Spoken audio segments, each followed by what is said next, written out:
Hoje, vamos desvendar mais um mistério fascinante do mundo da bola. Você sabia que no começo do futebol, os goleiros não usavam luvas? E melhor ainda, de onde surgiu a ideia de começarem a usar?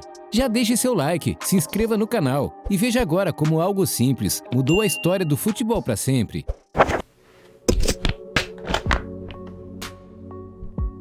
Bom, vamos começar com uma pequena viagem no tempo. O futebol, como conhecemos, começou mais ou menos na metade do século XIX, lá na Inglaterra. Na verdade, as origens do futebol são de milhares de anos atrás.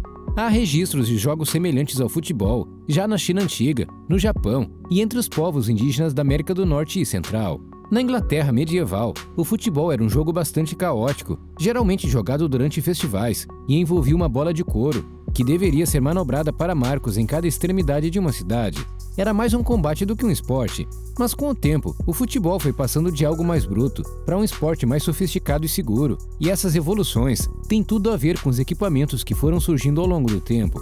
E sim, é verdade que durante as primeiras décadas, os goleiros nem sequer usavam luvas. A galera agarrava na mão mesmo. Na verdade, todos os jogadores usavam o mínimo de equipamentos possível. Afinal, o jogo era mais sobre habilidade e menos sobre equipamento. Tanto que se você der uma olhada em jogadores no começo da história do futebol moderno, vai ver que a galera não usava nem sequer proteção pessoal durante o jogo. Por exemplo, as bolas de futebol, no início, eram feitas de bexigas de animais, geralmente de porcos, infladas e envoltas em couro. Hoje são feitas de materiais sintéticos leves e são muito mais duráveis e previsíveis em seu movimento. As chuteiras também mudaram bastante. Elas começaram como botas de trabalho pesadas com cravos de metal, ou seja, era só para calçar e não escorregar na grama. Agora, são feitas de materiais sintéticos leves, projetados para oferecer o máximo de conforto, controle de bola e velocidade, e tem até chuteiras específicas para certos tipos de estilo de jogo. Os uniformes, inicialmente, eram praticamente quaisquer roupas que os jogadores tivessem à mão. Hoje, são feitos de materiais que ajudam a gerenciar o suor e a regular a temperatura do corpo, e são desenhados para serem tão leves e confortáveis quanto possível. Pois é, o esporte evoluiu bastante, e alguns desses equipamentos passaram a ser obrigatórios com o tempo, como as caneleiras e as luvas para goleiros. E o motivo para essas mudanças foi principalmente proteção. As caneleiras foram introduzidas no futebol no século XIX, mas só se tornaram obrigatórias em 1990, quando a FIFA decidiu que todos os jogadores deveriam usá-las em partidas oficiais. O futebol é um esporte de contato, e as caneleiras ajudam a proteger uma das partes mais vulneráveis do corpo de um jogador, as canelas. Uma pancada dura na canela pode facilmente resultar em uma fratura, e quem já recebeu um chute na canela sabe que dói demais. Há muitos exemplos de jogadores que se machucaram por não usarem caneleiras. Um exemplo famoso é o de Ralph Indy Haaland, que sofreu uma lesão terrível na canela após um carrinho de Roy Keane. Haaland nunca mais voltou a jogar futebol profissional após aquela lesão. As caneleiras são tão importantes que os árbitros são obrigados a verificar se todos os jogadores estão usando antes do início da partida. E o que acontece se um jogador for pego jogando sem caneleiras durante a partida? O cara recebe um cartão amarelo e é obrigado a colocar as caneleiras antes de continuar jogando. Pois é, não tem como escapar. E falando sobre as luvas, elas não são apenas uma obrigação, como também uma necessidade para os goleiros. O principal motivo que levou os goleiros a usarem luvas é bem simples: proteção e aprimoramento do desempenho. Imagine tentar agarrar uma bola vindo a toda velocidade, sem proteção alguma. Dói só de pensar, né? O primeiro registro de um goleiro usando luvas em uma partida foi em 1885.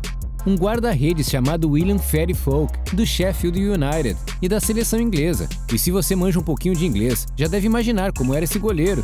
Ferry era conhecido por seu tamanho, que era mais de 1,90 m e cerca de 150 kg, e também por ser o pioneiro no uso de luvas para proteger as mãos. Mas as luvas não se tornaram comuns até a década de 1940 e 1950, quando as condições dos campos começaram a melhorar, tornando o jogo mais rápido e as bolas mais duras. A partir daí, as luvas se tornaram um equipamento padrão para todos os goleiros. Hoje, as luvas de goleiro são uma peça de alta tecnologia, projetadas para proteger as mãos e melhorar o desempenho dos goleiros. Elas evoluíram de um mero pedaço de couro para um item indispensável, repleto de tecnologia.